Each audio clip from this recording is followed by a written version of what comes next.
Hi there, I'm Ryan with the Furniture Restoration Place, and today I'm going to show you how to restore and protect cedar furniture.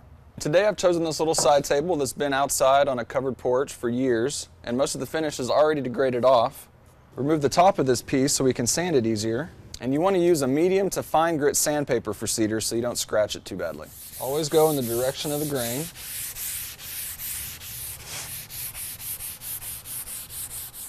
Now when you're dealing with cedar furniture, there are many ways to finish it to protect it from the elements, but one of the simplest ways is to use tung oil. It's a simple one-step application, and it's about as easy as you can get. The key with tung oil is that you want to flood the surface, so I like to use a brush to get as much of the oil on there as possible.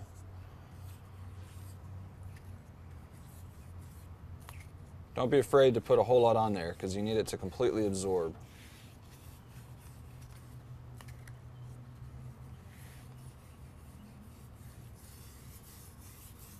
Now after you've applied the first coat, you let it sit for 30 minutes to fully absorb into the wood. And now after 30 minutes, you're going to reapply it again in the same way and allow it to sit for 15 more minutes.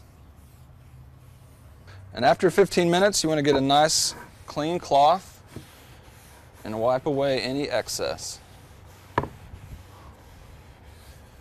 Now after wiping it clean and removing any of the excess oil, you let it sit for 8 to 10 hours and you'll be ready to go.